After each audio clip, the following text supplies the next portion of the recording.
Okay, कोणी remove झाला असेल तर परत जॉईन करा, रिमूव्ह होत असेल तर. ओके,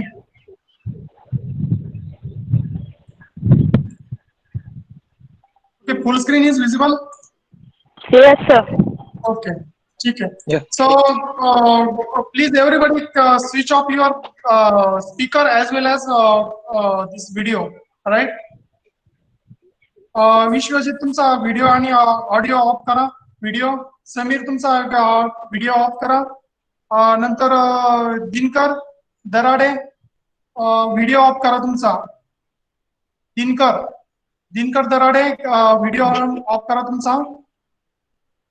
विश्वजित व्हिडिओ ऑफ करा तुमचा. ओके, दिनकरला कोणीतरी व्हॉट्सअप मेसेज करा, व्हिडिओ ऑफ करा म्हणा त्याला म्हणा. ओके, विश्वजित लिमशेटे तुम्ही पण व्हिडिओ ऑफ करा. Okay okay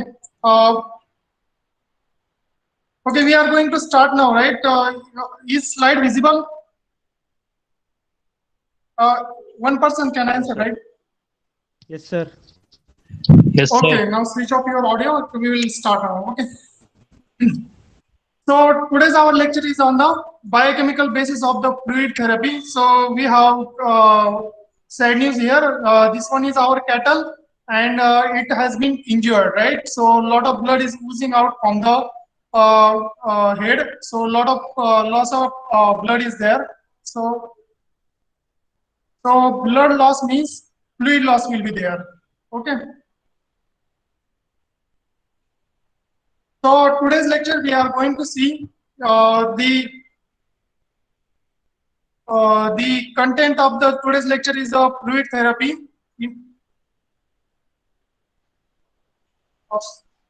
Wait a minute.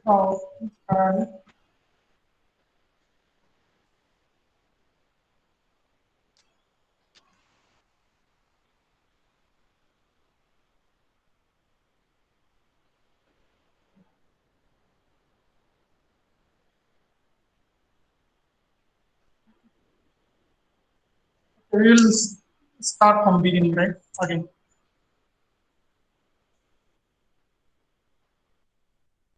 So again we are starting. So biochemical basis of the fluid therapy is our lecture, and as already we discussed, there is a sadness. So blood is oozing out from this cattle. So as you perform the surgery, or if cattle has some injury because of some accident or some other causes, so in that case, so a lot of fluid loss will be there from the cattle, right? So in cattle, humans, or any animal, fluid loss is there. We have to replace that fluid, right? Otherwise, there will be consequences for that one. So under this lecture, we are going to see fluid therapy indications, circulatory system, kidney anatomy, nephron anatomy, hormones acting on the kidney, then iron and water transporter, renin angiotensin system, the solutions by concentration of solution styles by concentration, then fluid therapy, and then references you will see, right? So fluid indication. So this one is our cattle, and it has a lot of diarrhea is there. So whenever cattle has a diarrhea, so a lot of fluid loss can happen. Like in case of injury where blood loss happens and cattle suffers the fluid loss, the diarrhea, vomiting, these cases are also the animal may suffer the dehydration. So a lot of diarrhea is there, and now animal is emaciated, right? So the bones is sticking to the skin, so emaciated body. So we have to adjust the fluid balance. So water, as we know, the total water content of the body is 60% of the water. Extracellular water is at 20%, and intracellular is a 40%.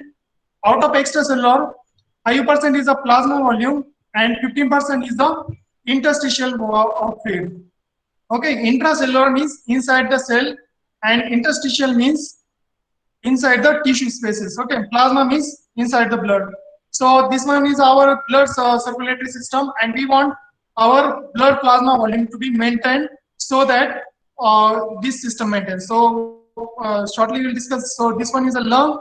So pulmonary capillary from here. This one is a heart, and this one is again lung portion, pulmonary artery. Okay, pulmonary artery is artery.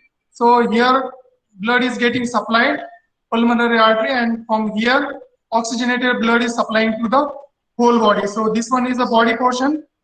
So tissue, inferior vena cava, capillaries, and systemic capillary. So basically, the function of the circulatory system is to get blood oxygenated in the lung and supply it to the tissues in the body, right? And other function is that tissues in the bodies are there. We want to get rid of the carbon dioxide. So carbon dioxide will be collected from here, from the tissues, and it will be taken in the heart, and it will be it has to be expelled out in the lung, right? So this one is a circulatory system.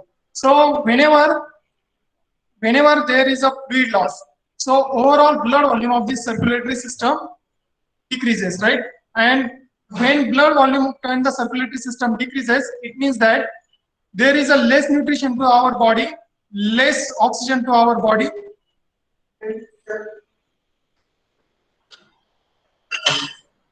And so button. So there is a less oxygen to the body and less nutrient, right? And another side effect is that we have carbon dioxide in our body and we want to get rid of it. If your body is not properly circulating the fluids, then this accumulator, and that is harmful for the body, right? The hyperosmolality. So whenever cattle is suffering from diarrhea or blood losses, there is a hyperosmolarity in the blood, right? So this one is a hyperosmolarity. So decreased atrial receptor filling will be there. So in cardiac we have atrium and ventricles, right? So atrium has to be filled. When atrium will be filled, when the fluid returning from the inferior vena cava fills up the aorta, then only this arterial filling will be there, right? So if that filling is less, it means that hypothalamus signal will go to the hypothalamus. Once signal goes to the hypothalamus, here angiotensin 2 will be acting on the hypothalamus, sympathetic stimulation will be acting, and in the posterior pituitary gland, the secretion of the vasopressin will be there. So vasopressin is the hormone, right? And antidiuretic hormone. So it will prevent the diuresis, fluid loss from the body in the from the urine. So V1 and V2. So here blood vessel will contract because of action of vasopressin. There will be increased systemic vascular resistance, increase arterial pressure. Likewise, kidney, it will act on kidney and it will increase the blood volume, right? So basically, whenever fluid loss is there, we want to increase the fluid volume, right? So how we can increase the fluid volume? We can increase the fluid volume either by constricting the blood vessel. So blood vessel have a lot of space. Now with sympathetic stimulation, if you constrict the blood vessel, overall blood pressure will be increased. Or you can adjust with the help of the kidneys fluid reabsorption. So if you are reabsorbing the more fluid, it means that arterial pressure can increase, right? So body will try to maintain the blood pressure. Next, kidney. So as we see, kidney can maintain the fluid reabsorption. We have kidney. For example, in case of human, there is a blood vascular system all over the body, and a lot of bad nutrients, metabolites are accumulated, and we want to get rid of them with the help of the kidney, right? So this one is a kidney. So arterial blood supply will go in the kidney, and venous blood supply will come again out of kidney. During this process, there is a filtration, like our filter paper. So this urine will be filtered out. So right ureter, left ureter. So here is the cortex of the kidney. Urine will be formed here. It will accumulate in the renal pelvis, and after accumulating in the renal pelvis, it will be coming out in the form of the left ureter, right? In the left ureter in the form of the urine. So that is the kidney filtration process. So left nephron is there, the basic functional unit of the kidney. The blood is going in the glomerular capsule, and the blood is being filtered out, and it is filtered out in the glomerular capsule. And once this urine is formed here, the urine again some nutrients will be reabsorbed in the proximal convoluted tubule, loop of Henle, distal convoluted tubule, and the cortex of the kidney in the collecting duct, right? So basically, the fluid reabsorption will be there. So whenever we say fluid reabsorption, so some fluid will be coming out here. So this fluid, some of the fluid will be reabsorbed again in the capillary bed. Some of the sodium, potassium, calcium, all these ions, electrolyte, it will be absorbed, right? So some will be excreted and some will be absorbed. So that is the role of the nephron. So during this lecture, we will be discussing glomerular filtration rate. It means the flow rate of the filtered fluid through the kidney. So glomerular filtration rate, kidney function test, during the kidney function test, this glomerular filtration rate is important. Likewise, creatinine clearance test is there. It is a volume of the blood that is clear of the creatinine per unit time and a useful measure for approximating the glomerular filtration rate. Okay. Next is a filtration fraction, is a ratio of glomerular filtration rate to the renal plasma flow. So whenever we discuss the kidney function test, we often discuss the glomerular filtration rate. So how much glomerular filtration rate? If the glomerular filtration rate is decreasing, it means that kidney has sub problem, right? So these metabolites or electrolytes are not being maintained inside the kidney. So creatinine clearance test is there. Likewise, this filtration fraction is there. Then oxygen saturation, we will be discussing in some slide, oxygen saturation. Next is the systemic vascular resistance. Systemic vascular resistance is calculated by subtracting the right atrial pressure or central venous pressure from the mean atrial pressure divided by cardiac output multiplied by 60. So this is systemic vascular resistance, mean atrial pressure minus central venous pressure divided by cardiac output multiplied by 80. So the purpose of this slide is that we have to understand, like, our topic is biochemical basis of the fluid therapy, and whenever we discuss the fluid, we have to be careful about cardiovascular system, the blood pressure, right atrial pressure, systemic vascular resistance. Okay, how much resistance is there, how much peripheral resistance is there. So everything we have to maintain. So that is why we are giving the fluid therapy, and kidneys also has role. So we have discussed that one. So whenever we are discussing the fluid therapy, there is a oncotic pressure or colloidal oncotic pressure we often discuss, right? So it is a form of oncotic pressure exerted by the protein, notably albumin in the blood vessel, that usually tend to pull the water into circular system. So many times we say that whenever patient has some low albumin level, or somebody has very low protein diet, in that case, some edema will be there, right? Some marasmus-like condition is there in the case of human, in which this all fluid will be accumulating on your body. So if this is your hand and if you are pressing it, there will be the pit formation on your hand, or it will be pit formation on your hand, right? So you are pressing it, the pit will be remaining there. It means that there is a low protein in our body, albumin is low. That is why the fluid which is present in the blood vascular system is oozing out in the tissue spaces, right? The osmotic pressure is not being maintained, and because of that, we have the patient is having the edema, or cattle is having the edema in that case, right? So likewise, so we have atrial pressure, atrial end. So whenever we are discussing fluid outflow, inflow and outflow, there is a concept of hydrostatic pressure and the oncotic pressure, right? When hydrostatic pressure is a more than oncotic pressure, in that case, the fluid, this fluid filtration process, this fluid, it can ooze out, right? When these are balanced, then there will be no net movement. The fluid will, same volume go here, same volume will go there, right? So no net movement. And whenever there is a hydrostatic pressure is a less than oncotic pressure, in that case, fluid will be reabsorbed, right? So oncotic, so here, for example, in our blood, we have low oncotic pressure. In that case, sometimes what we do in the fluid therapy, we want to maintain the osmotic pressure. So sometime under the colloidal fluid therapy, we give the albumin. So albumin will come here, it will try to capture the water from the outside of blood space, right? So interstitial space. So reabsorption will be there. So this one is a fluid reabsorption process. So how oncotic pressure helps in the maintaining the fluid balance in the body, right? So hormone acting on the kidney. So whenever we discuss the fluid therapy, before giving the fluid therapy, so your cattle has injured already we saw, and it needs fluid therapy. So we have to give fluid therapy, but we have to be understanding the science behind it. So what is happening? What is happening to our cattle?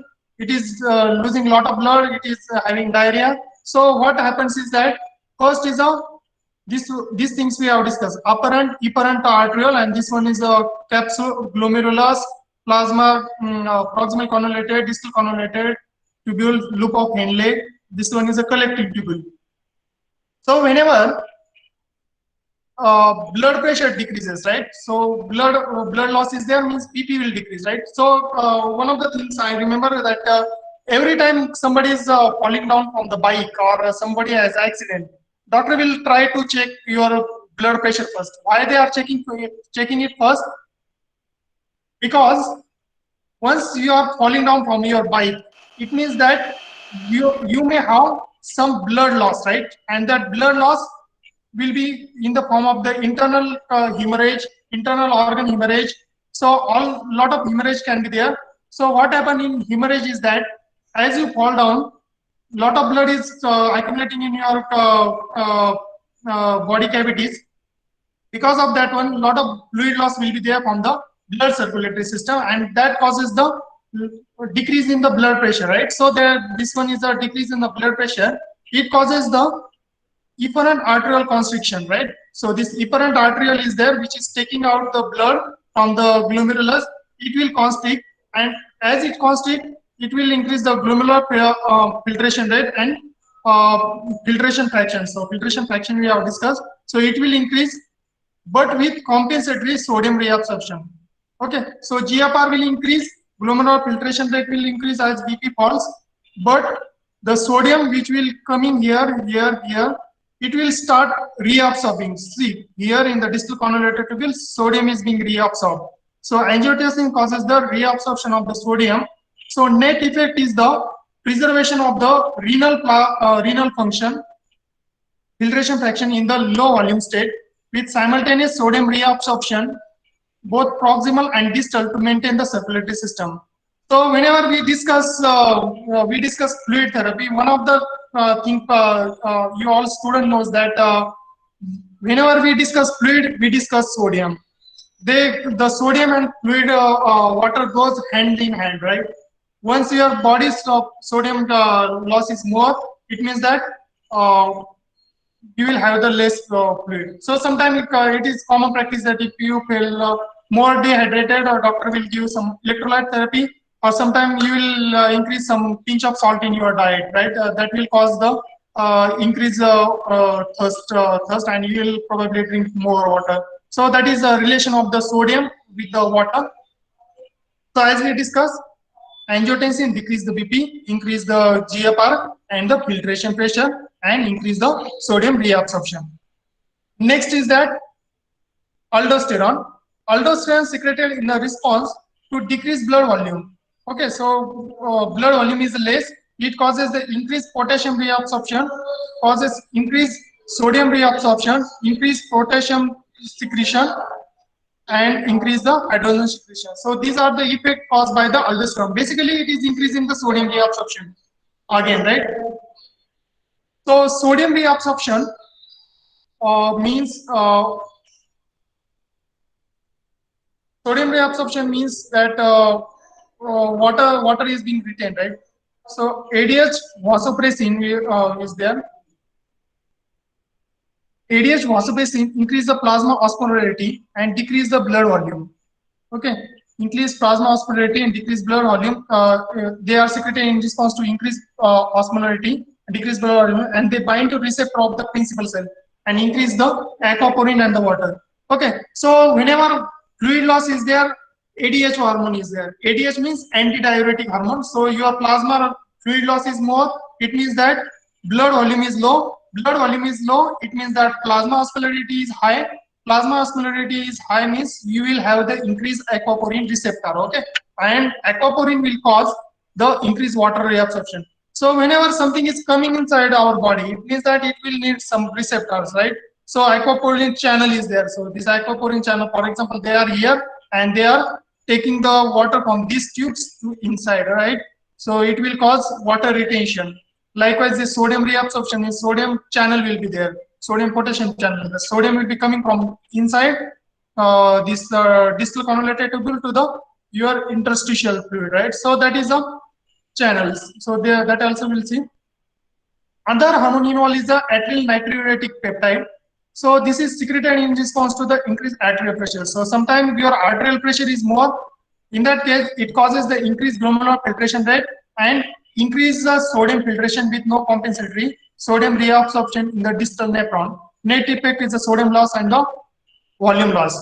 So in this case, your arterial pressure has increased. So arterial pressure, why it has increased? Probably you have more of the fluid in your body. It causes an increased glomerular filtration rate, increased sodium filtration, right? But in this case, we want to get rid of the excess water. In that case, this atrial natriuretic peptide ANP, what it will do? It will increase the sodium filtration. The sodium will come from here to into these tubes, right? But it will not cause this increase, this channel to shift from here to here. So sodium will not come from here to here. It will let it go, right? So it will go here. It will ultimately come in the urine. Once sodium in the body has decreased, it means that it will increase the water reabsorption. Likewise, we have pyrothyroid hormone. It is related to the calcium metabolism, decreased plasma calcium in response to decreased plasma calcium and decreased phosphate, and decrease 125 dihydroxy cholecalciferol. It will cause the calcium reabsorption. Phosphate reabsorption will be decreased. Increase this vitamin D3. So basically, if something is decreasing and this hormone is coming and opposing it. So calcium is decreasing, potassium is, phosphate is increasing, and plasma is decreasing. It will reverse it. Calcium will increase, phosphate will decrease, and then the vitamin D3 will increase, right? So these are the hormones acting on the kidney. So we have ion channel. So we see that ion has to go from one to the side to other. So this one is a 3 sodium ion exchanging in exchange for the 3 potassium ion. So this channel will help in the this electrolyte balance. So this sodium balance. Okay. So this one is aquaporin. So this one is a channel. So this one is a protein channel here, and water is entering here, and it is coming from one side to the other side. All right. It will be embedded in the cell membrane. So this one is the cell membrane, and water is entering here. It is coming here, binding the various side on the channel, and now it is coming from one side to the another side. So this is the mechanism of the sodium and the water transport. Sir, sir, cover the. sir, PPT नाही this. Okay, PPT किती वेळापासून दिसत नव्हते? 5 minute झाले sir. Okay, तुम्हाला दिसलीच नाही PPT? नाही.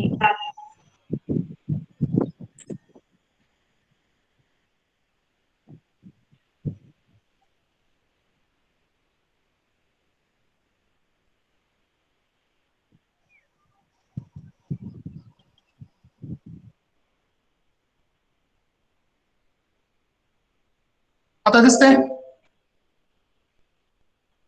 Hello, दिसतंय sir. दिसतंय का आता? हो सर. सर पीपीटी दिसते का? Yes sir.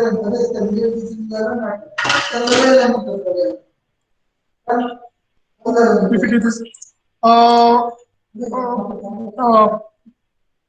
कपडे पूजा हे दिसते का? नाही दिसत. नाही दिसत आहे? नाही सर. ओके. नाही.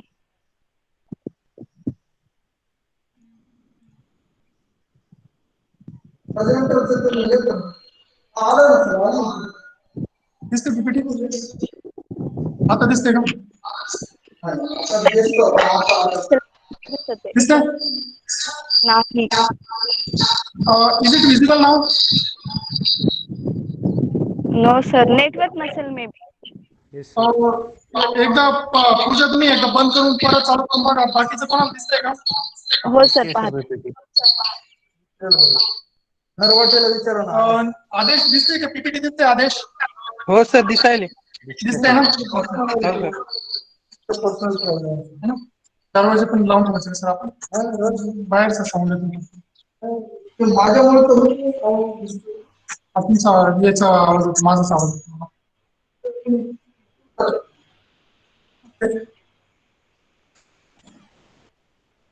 सर दिसत आहे पीपीटी. हा दिसते का पीपीटी आता? हो सर. ओके. आता मला सांगा कुठपासून नाही समजलं तुम्हाला, म्हणजे दिसली कुठपासून नाही पीपीटी आता पाठीमागे हा हे समोर हे समजलं? हा झालं हे. ओके. हे पण झालं. हा इथे दिसतंय? इथून नाही दिसलं सर इथून. Okay, so we will start from here, right? So we have discussed the angiotensin II, aldosterone, ADH hormone, and atrial natriuretic hormone, right? These hormones are involved in the water regulation. So basically, the purpose of angiotensin and aldosterone suppression is to increase the sodium reabsorption. As sodium get reabsorbed, water will get reabsorbed in our body. And in case of atrial natriuretic peptide, increased arterial pressure will cause the increased GFR and increased sodium filtration. In this case, ANP case is that atrial natriuretic peptide, the sodium will not be reabsorbed here, right? It will be taken out in the urine. So our blood pressure will drop here. And in case of angiotensin, aldosterone, the suppressive sodium will be retained and blood pressure will be increased, right? So our basic of our lecture is very simple. We want to increase our blood volume and blood pressure, because blood pressure is decreasing because of diarrhea and blood loss, lot of blood loss, right? And this one is another thing like calcium regulation. So low calcium is there in the plasma, high potassium is there, low vitamin D3 is there, and this parathyroid hormone will come and act here, and it will increase the calcium, decrease the potassium reabsorption, and increase the 125 dihydroxy cholecalciferol, right? So that was till these hormones acting on our kidney. Next thing is that we discussed that sodium is being reabsorbed. So this one is the sodium. Okay, the sodium is there. Sodium is coming out, coming from extracellular to so intracellular to the extracellular.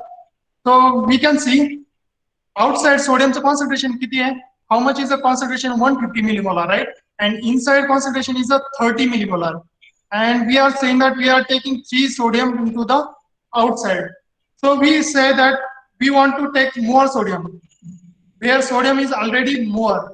Okay, from 30 millimolar concentration to 150 millimolar concentration. In that case, this one is a active transport channel, right? So in that one, ATP is involved. So as we take 3 ATP out, 3 sodium out, and the 3 potassium inside, the ATP hydrolysis will be there, right? So this ATP hydrolysis causes this channel to shift the sodium from intracellular to extracellular location.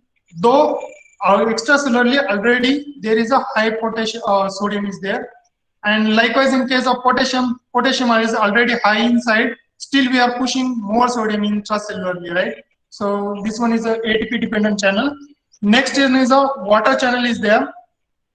So this one is a water channel. So this one are the blue and 2 white. So 2 whites are the oxygen, and the middle middle one is the blue is oxygen, and other one are the hydrogen, right? H2O. So it is binding in the aquaporin receptor channels, and these channels are coming. This water is coming out from this one. So cell membrane. So basically, we are increasing the water in our body, right? As we discussed. So this one is a simple, because it is our topic is related with the water and sodium mostly, or electrolytes. So we are discussing this channel, right? So ion and the water transporter.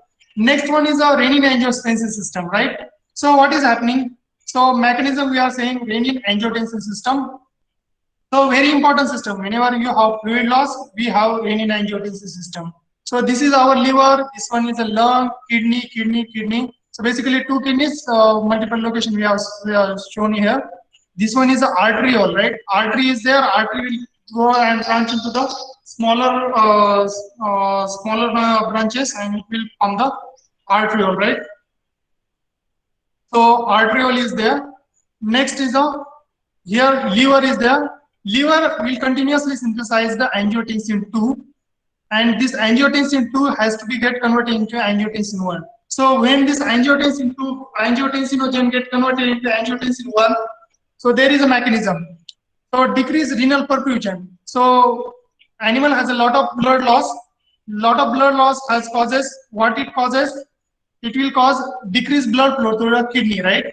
Decreased blood flow to the kidney means decrease in a renal perfusion at the juxtaglomeralar apparatus. It causes this kidney from this.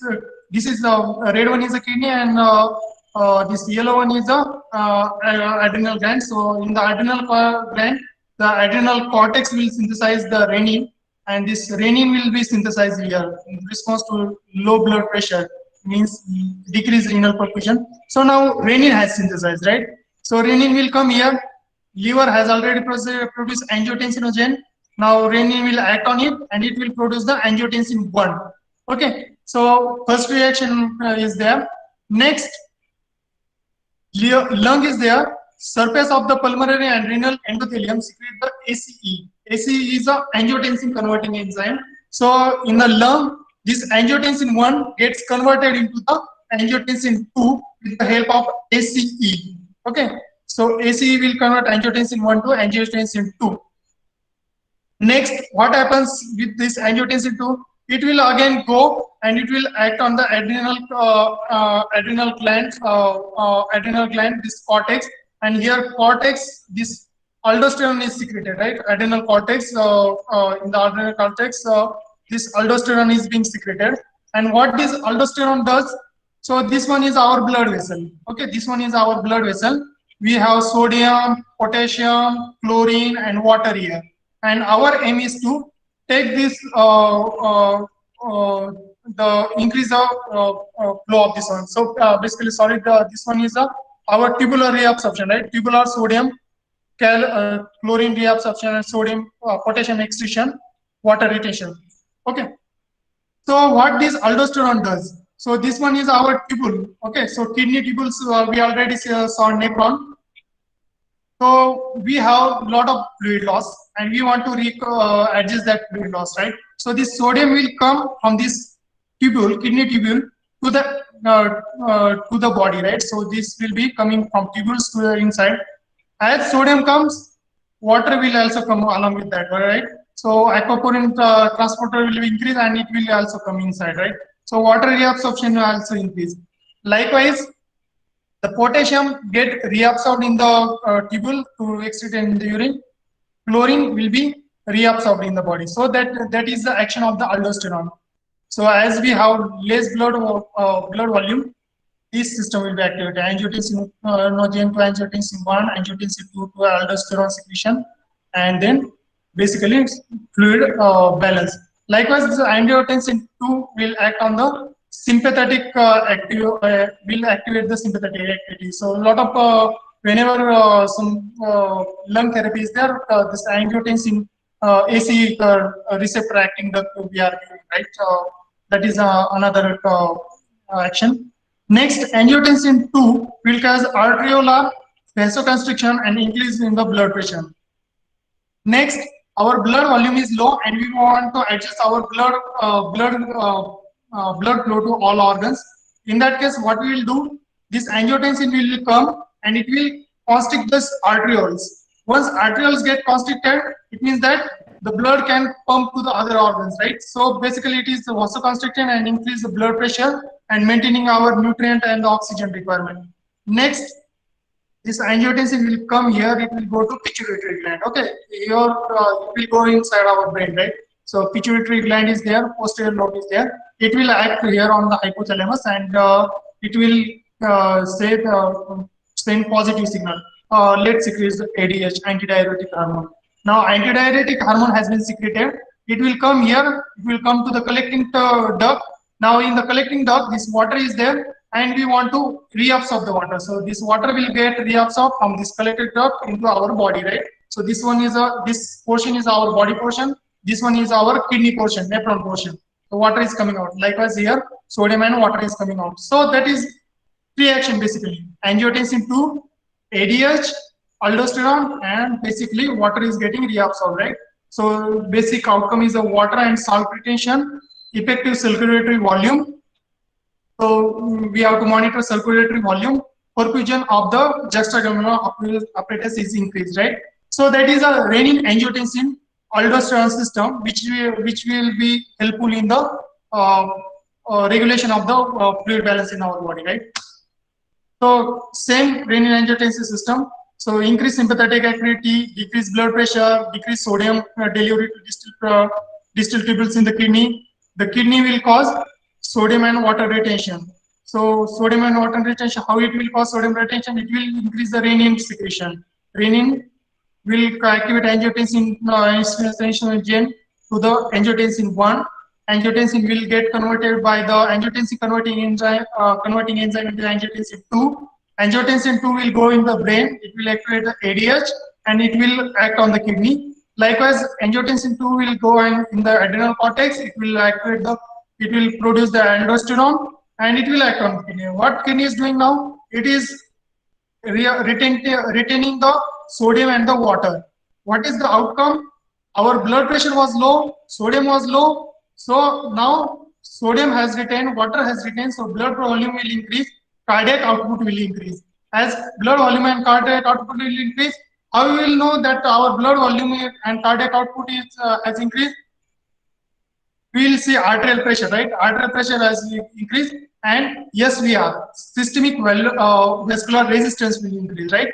So these things will increase. So basically, whenever we are monitoring the dehydration status in the animal, usually you will check the BP of the patient, right? So arterial pressure you want to check, systemic vascular resistance you want to check. So these are the parameters you want to check whenever you are checking the blood pressure or dehydration status of the animal, right?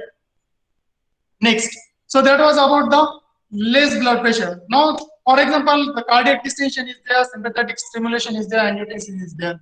So what happen is there? Atrial natriuretic peptide or baroreceptor natriuretic peptide BNP, it will cause vasodilation.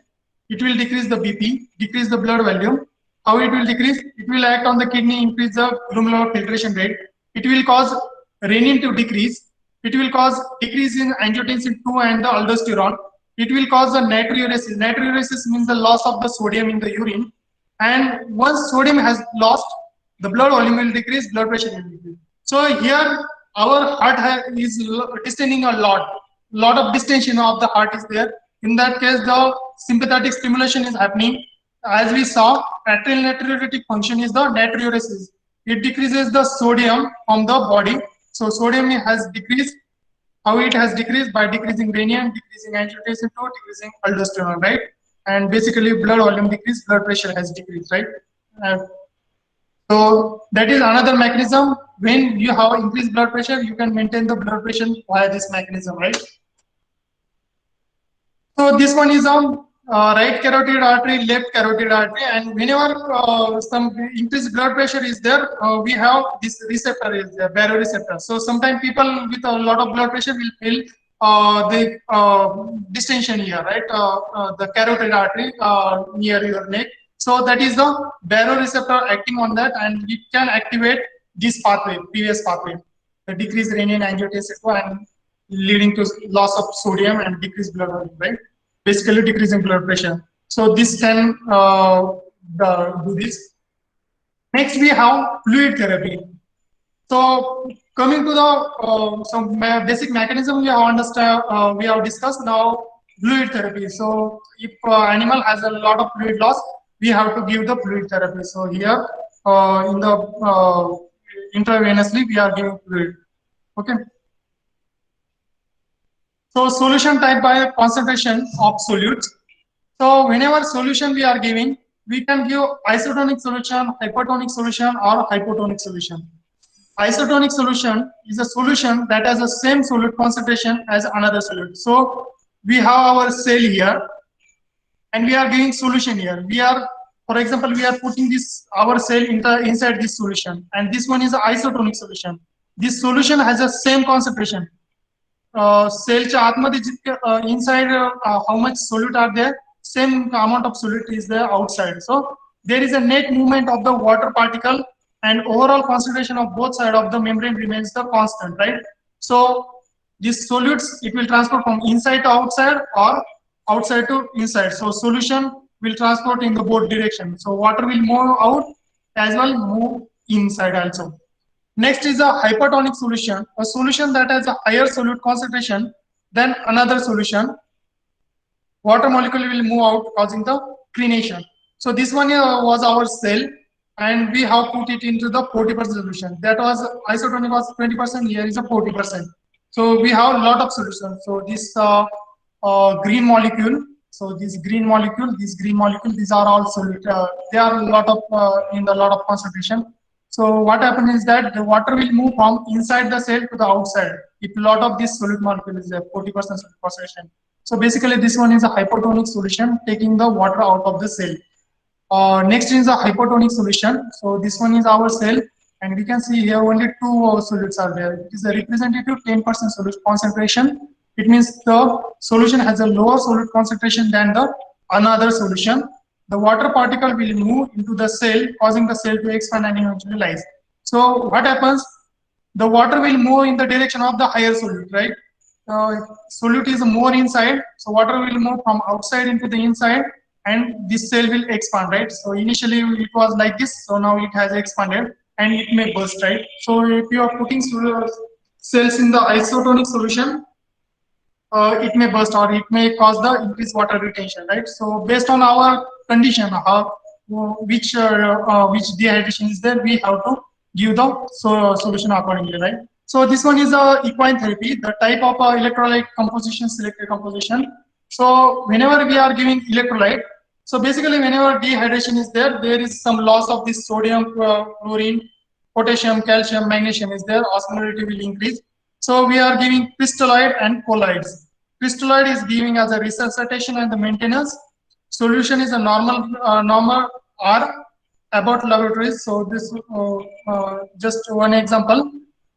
So it contains 140 milliequivalent per liter of the sodium, 98 milliequivalent per liter of the chlorine, 5 milliequivalent per liter of the potassium, and the magnesium 3 milliequivalent per liter, and osmolarity is 294 milliosmol per liter, right?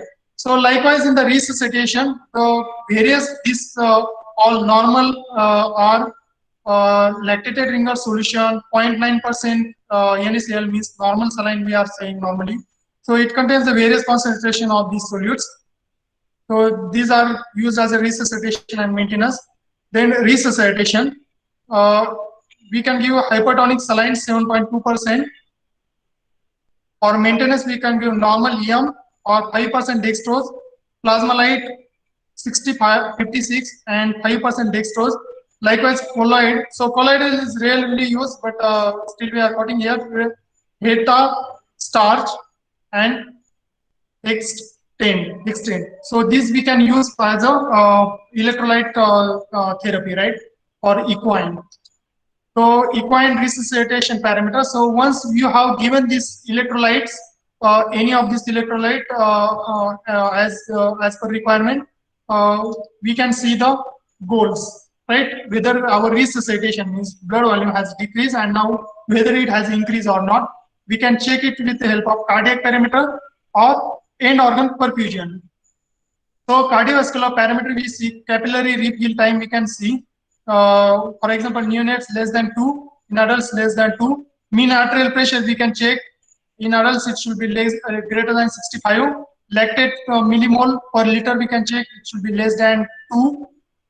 This oxygen saturation percentage should be greater than 75. Central venous pressure, cm of water, it should be 7.5 to 12. So this parameter we have to monitor. So once animal has dehydration and you are giving the fluid to animal, the next thing you do is that you check these parameters, right? You can check these parameters so by lab estimation or the techniques available for this mean arterial pressure, lactate, or these things, right? Next, you can see the end organ perfusion. So urine output you have to see. It should be greater than 1 milliliter per kg per hour. So if animal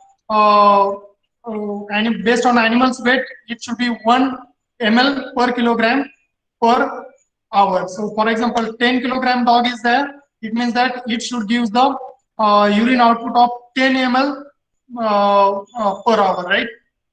Likewise, you can measure the rectal temperature. as in degree farad 99 to 101.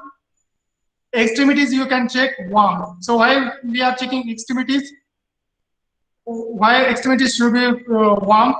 So where any accident case, generally whenever we go to hospital, the doctor will check your extremity whether they are cold or not, right?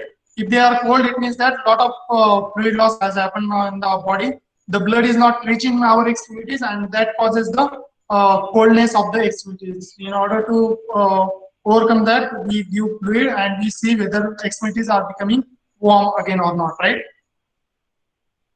Next is a parenteral fluid therapy. Parenteral fluid therapy usually involves the intravenous administration of crystalloid, colloid solution, and the blood product.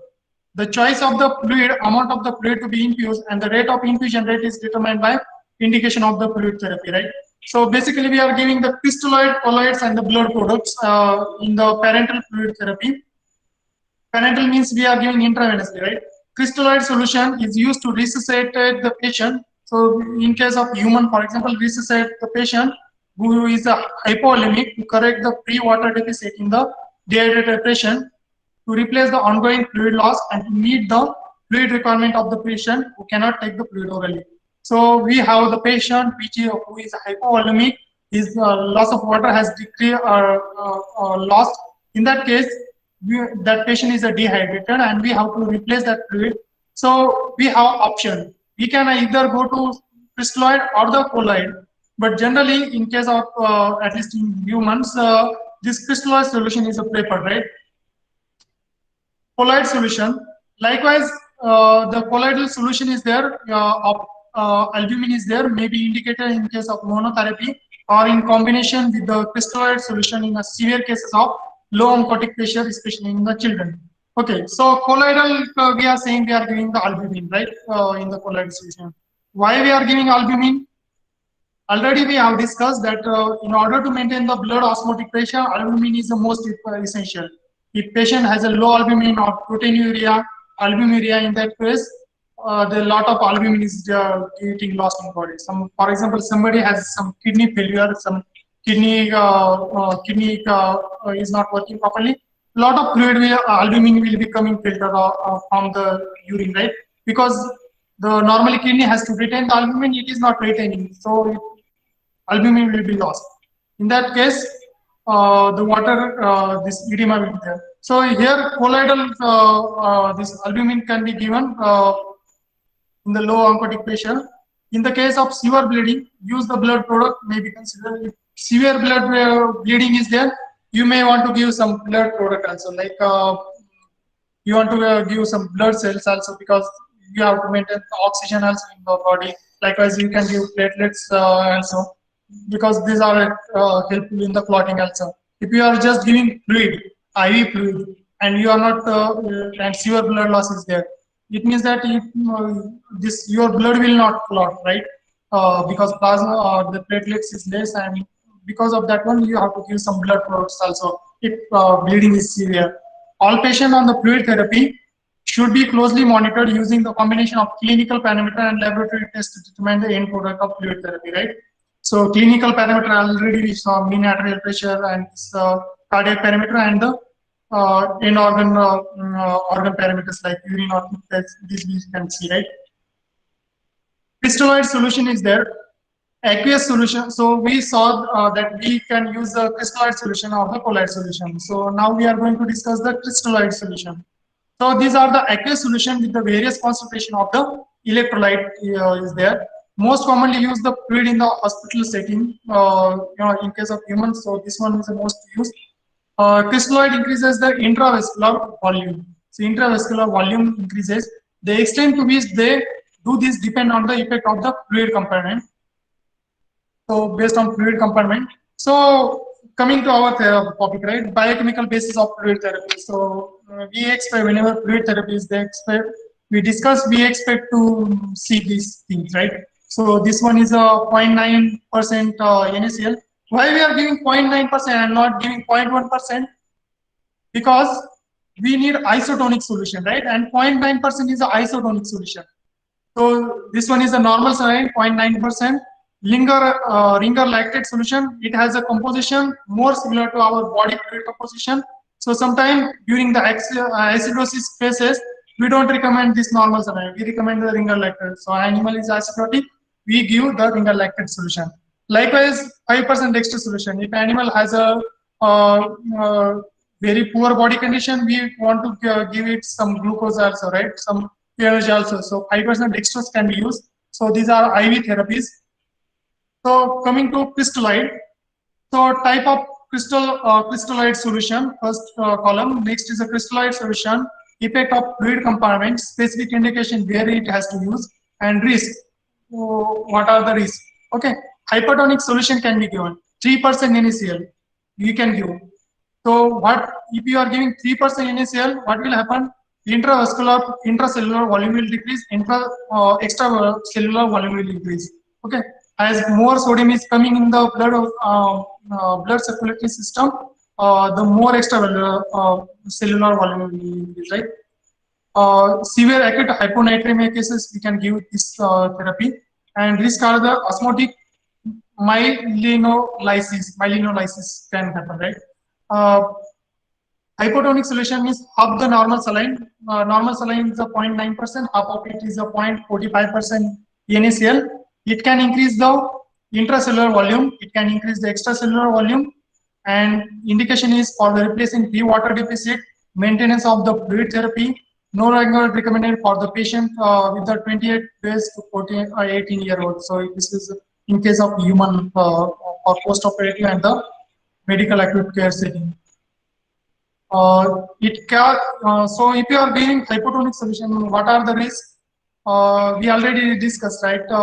Hypotonic solution, if you are putting the cell in the hypotonic solution, it will cause water to come inside the cell. So if you are giving the hypotonic solution for replacing water deficit, what can happen? Your cerebellum, it can become edematous. It will take a lot of fluid. Your lung can become edematous, like pulmonary edema can happen, right? So likewise, isotonic solution, now isotonic solution is there. So normally we recommend isotonic solution 0.9%.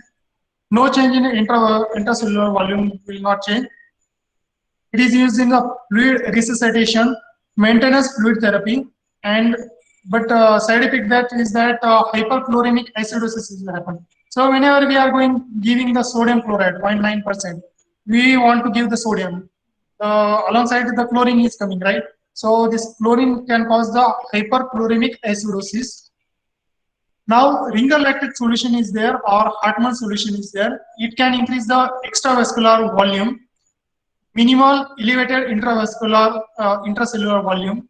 Mild buffer action is there, which can counteract the acidosis. So we already discussed, if your animal is acidotic, we can go for ringer lactate solution, which is also known as the Hartmann solution. And it is indicated in the fluid resuscitation. If an animal has a lot of fluid loss, hypovolemic, we can give this, or we can give as a maintenance fluid therapy. So lactic acidosis in the patient with the liver failure. So if patient has a liver failure, it may cause the lactic acidosis. Clumping of the RBC, if ringer lactate is co-administered with the blood product. If you are giving ringer lactate with some blood product, it may clump your RBC, right? Next, we can give under the crystallite, we can give 5% dextrose, D5W we say. The sodium-free water becomes eventually distributed among fluid compartment. So only water, right? No sodium here in the dextrose, only 5 grams sodium in the 100 ml of water. So increase intracellular volume, increase extracellular volume will be there. So where it is indicated replacing water deficit, so only water is deficient, sodium electrolyte balance is okay. In that case, you can give this dextrose, maintenance fluid therapy, or parenteral administration. If the animal nutrition status is not well, you can give this 5% dextrose. But side effect is that it may cause the hyperglycemia in the diabetic patient. If patient has diabetes and you are giving the 5% dextrose, you are giving more glucose than that patient, he may become a hyperglycemic, right?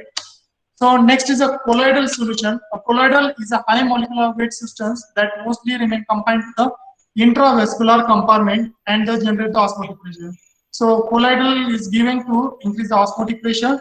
Effect is that intravascular volume will increase, decrease in the blood coagulability can be there, and anti-inflammatory effect can be there, right? Adverse effect includes the volume can increase greater than you expect, volume overload can be there, may interfere with the blood grouping and the cross matching, impairment of the platelet coagulation, aggregation, that is coating after infusion with a large volume of EHES. Pruritus will be there with prolonged use, so you will feel the irritation on the skin or body locations. Anaphylactoid reaction. So because of anaphylactoid reaction, you will feel the pruritus, right? Nephrotoxicity. So you are giving albumin to the patient, and basically a lot of albumin is going to the kidney, right? And it may cause the renal damage. So that is a nephrotoxicity is one of the side effect of the colloid. So colloidal, under colloidal solution, again colloidal solution, chemical structure, available form, increase intravascular volume, how much it will increase, duration of volume expansion, after how much duration it will increase, and specific indication. So albumin is there. We are giving albumin, naturally occurring colloid in the plasma. This one is a chemical structure. Albumin we know already present in our body, and 80% of osmotic equation is there because of the albumin. Available form we can use the isooncotic, 5% albumin.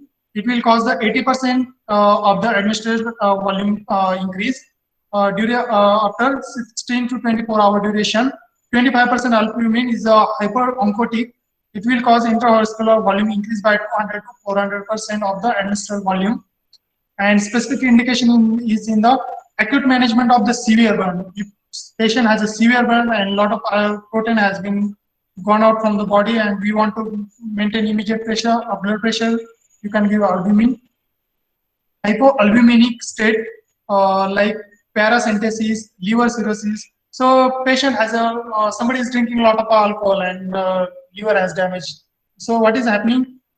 Albumin is not produced properly, so cirrhosis is happening. In that patient, you can use the albumin because already there is a hypoalbuminemia is there, right? Spontaneous bacterial peritonitis, if bacterial infection is there and peritonitis is there, it can be given. Acute lung injury case, then diuretic resistance of nephrotic syndrome. In that case, you can give plasmapheresis as an exchange of fluid therapy. You can use, right? Next, under colloid, you can give the dextran. So dextran is a highly branched polysaccharide molecule. You can give it in the 6% solution as a dextran 14 or 10% solution as a dextran 17. So 6% and 10% solution, dextran 14 and 17 you can give. It will increase the volume 100 to 150% of the administered volume after 6 to 12 hours, and it is given to improve the microcirculatory flow in the microsurgical reimplantation. So microcirculatory flow we want to increase. Here we can give the dextran. Priming of the extracorporeal circulation among the cardiopulmonary bypass. So cardiopulmonary bypass is there, and we want to prime the extracorporeal circulation. In that case, this dextran can be given. Next, gelatin is there. Gelatin is there. We want gelatin is synthesized by hydrolysis of the collagen. It is a succinated gelatin, example Gradia, Gelo-Fusian, plasma gel, urea cross-linked gelatin, polygelatin, hemacell, oxypolygelatin. It will cause the 70 to 80% of the administered increased volume in less than 7 hours. Acute management of hemorrhagic volumia is India for indication. Timing of extracorporeal circulation as for the dextran. So HES, previously we have mentioned this hydroxyethyl starch. It is derived from amylopectin. Is a highly branched starch. First generation is Hispan.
Can you hear me?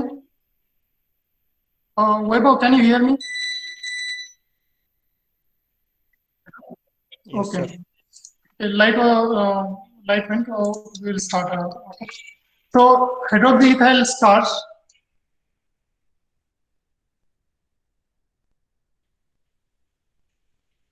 Can you see presentation?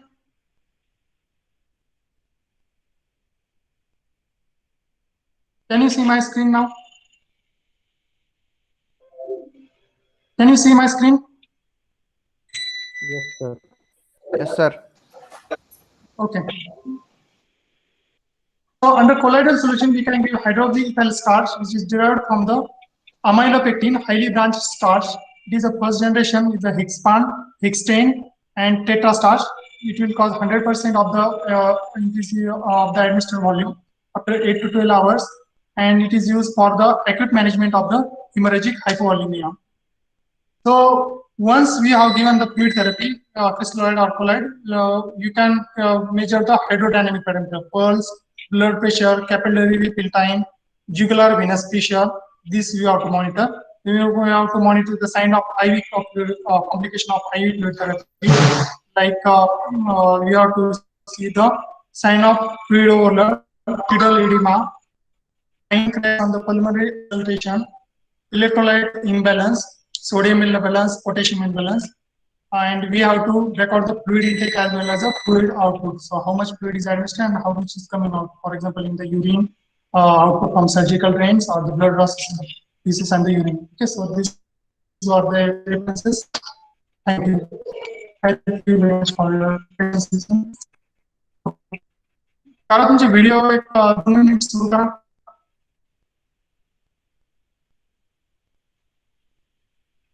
आवाज येतोय सर्वांना?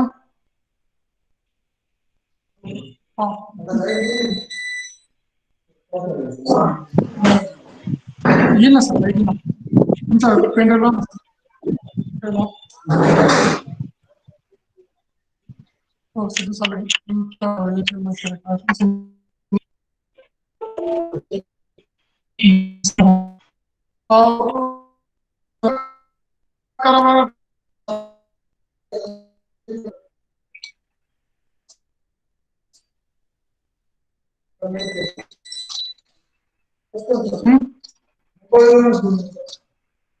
हा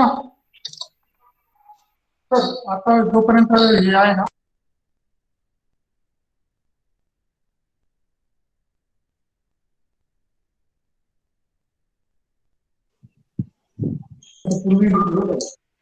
okay. Ashish केंद्रे, आवाज येतो तुम्हाला?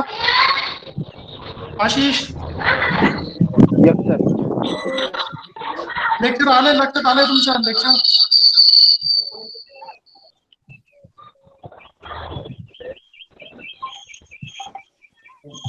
Okay. आगे बहुत जोड़ी ऐसे